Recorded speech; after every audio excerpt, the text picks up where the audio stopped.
ഏവർക്കും football studio മലയാളത്തിലേക്ക് വീണ്ടും സ്വാഗതം. ISLൻ്റെ സെമി ഫൈനലിൻ്റെ ഫസ്റ്റ് ലെഗ് മത്സരങ്ങൾ അവസാനിച്ചിട്ടുണ്ട്.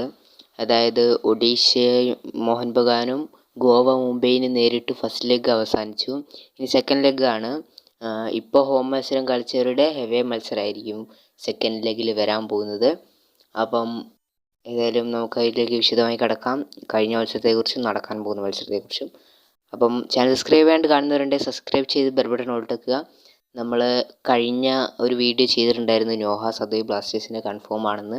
അതിനുശേഷമാണ് ഇപ്പോൾ ആശിഷ് നേക്കയൊക്കെ, അതായത് KL9ൻ്റെ മാധ്യമപ്രവർത്തനമായിട്ടുള്ള ആശിഷ് നേക്കയൊക്കെ ഇന്നലെ രാത്രി ലൈവിൽ അത് ഒഫീഷ്യലായി കൺഫേം ചെയ്തിട്ടുണ്ട്. അപ്പോൾ അതിനെക്കുറിച്ച് ഒരു വീഡിയോ കൂടി നമ്മൾ ചെയ്യാനുണ്ട്, അത് നമ്മൾ ചെയ്യുന്നതായിരിക്കും. അപ്പോൾ എല്ലാവരും സബ്സ്ക്രൈബ് ചെയ്ത് ബെൽ ബട്ടൺ ഓൾട്ടേക്കുക. അപ്പോൾ നമുക്ക് നേരെ വീഡിയോ എടുക്കാം.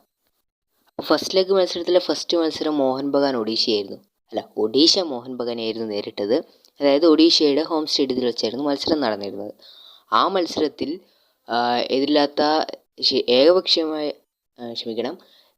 1-2 ഗോളുകൾക്ക് ഒഡീഷ വിജയിക്കുകയായിരുന്നു ആ മത്സരത്തിൽ. ആദ്യം സ്കോർ ചെയ്ത മോഹൻ ബഗാൻ ആണെങ്കിലും ആ ലീഡ് നിലനിർത്താനോ മത്സരം വിജയിപ്പിക്കാനോ മോഹൻ ബഗാനെ കൊണ്ട് സാധിച്ചില്ല. ആ മത്സരത്തിൽ ഒഡീഷ ഒരു തൂലി പോലും തങ്ങളുടെ ഹോം സ്റ്റേഡിയത്തിൽ വഹിക്കാതെ ആ മത്സരവും വിജയിക്കുകയായിരുന്നു. ഇനി അടുത്ത മത്സരം എന്ന് പറയുന്നത് മുംബൈ സിറ്റി ഗോവയിനായിരുന്നു. ഗോവ മുംബൈ സിറ്റിയായിരുന്നു. എല്ലാം അങ്ങോട്ടും മാറിപ്പോകുന്നുണ്ട്. അപ്പം ഫസ്റ്റ് ലെഗ് മത്സരത്തിലെ രണ്ടാമത്തെ മത്സരത്തിൽ ഗോവ മുംബൈ സിറ്റിയെ നേരിട്ട് ഗോവയുടെ സ്റ്റേഡിയത്തിൽ വെച്ചായിരുന്നു മത്സരം നടന്നിരുന്നത്. അപ്പം അതേപോലെ തന്നെ ഒഡീഷ ജയിച്ച പോലെ തന്നെ ഹോം സ്റ്റേഡിയത്തിൽ വിജയിക്കുമെന്നായിരുന്നു 90 മിനിറ്റും ഗോവൻ ആരാധകർ പ്രതീക്ഷിച്ചത്. തോൽക്കുമെന്ന് വിചാരിച്ച് 90-ാം മിനിറ്റിൽ TV ഓഫാക്കി വെച്ച് കിടന്ന മുംബൈ സിറ്റി ആരാധകരുണ്ടാകാം. പിറ്റേന്ന് എണീറ്റ് നോക്കുമ്പോൾ മുംബൈ 2-3 ജയിച്ചു എന്ന് പറയുമ്പോൾ വിശ്വസിക്കാനാകുന്നില്ല. ഇത് സ്വപ്നമാണോ, എഡിറ്റ് ചെയ്തതാണോ എന്ന് വിശ്വസിക്കാനാകുന്നുണ്ടാവില്ല. അങ്ങനത്തെ ഒരു അവസ്ഥയായിരുന്നു അന്ന്.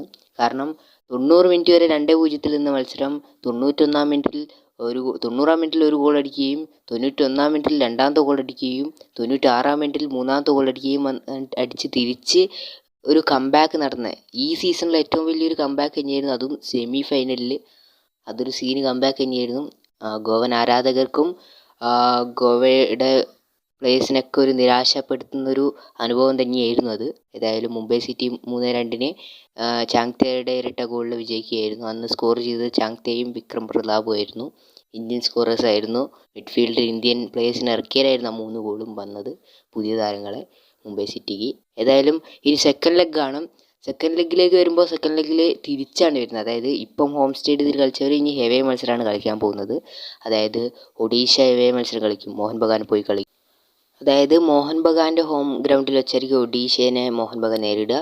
അതുപോലെ തന്നെ മുംബൈ സിറ്റിയുടെ ഹോം ഗ്രൗണ്ടിൽ വെച്ചായിരിക്കും ഗോവയെ നേരിടാൻ പോകുന്നത് സെക്കൻഡ് ലെഗിൽ. ആ മത്സരത്തിൽ പറയുകയാണെങ്കിൽ മോഹൻ ബഗാനെ വിജയിക്കണമെങ്കിൽ ഏകദേശം 3 ഗോളറ്റം സ്കോർ ചെയ്യേണ്ടതുണ്ട്. ആ മത്സരത്തിൽ വിജയിക്കണമെങ്കിൽ 3-2 ഗോളറ്റം, 3 ഗോളാണെന്ന് തോന്നുന്നു വിജയിക്കാൻ വേണ്ടത് ഫൈനൽ കാണണമെങ്കിൽ. അതുപോലെ തന്നെ ഗോൾ കൺസീഡ് ചെയ്യാതെ 3 ഗോൾ അടിക്കണം. അതുപോലെ തന്നെ ഗോവയുടെ കാര്യത്തിലേക്ക് വരികയാണെങ്കിൽ ഗോവേൻ്റെ അതിനെക്കാട്ടും വലുതാണെന്ന് തോന്നുന്നു. ഗോവയ്ക്ക് 4-3 ഗോളറ്റാൻ കൺസീഡ് ചെയ്യാതെ തന്നെ അടിക്കണം, എന്നാലാണ് കാണാൻ സാധിക്കുകയുള്ളൂ. എന്തായാലും ഒരു ഡിഫിക്കൽട്ടാണ്, ഒരു നല്ല ടഫ് മാച്ച് തന്നെയായിരിക്കും. കാരണം ഇപ്പോൾ ഉള്ള മോഹൻ ബഗാനായാലും ഗോവയ്ക്കായാലും ഇനി വിജയിക്കണമെങ്കിൽ നല്ല രീതിയിൽ ഹാർഡ് വർക്ക് ചെയ്യണം, മരിച്ച് കളിക്കണം. എന്നാലും കിട്ടുമോ ഇല്ലയോ എന്നുള്ള കാര്യം സംശയമാണ്. അപ്പം ഏതായാലും കണ്ടു തന്നെ അറിയാം. അടുത്തൊരു വീഡിയോ മറ്റേ ദിവസം കണ്ടുകിട്ടാം.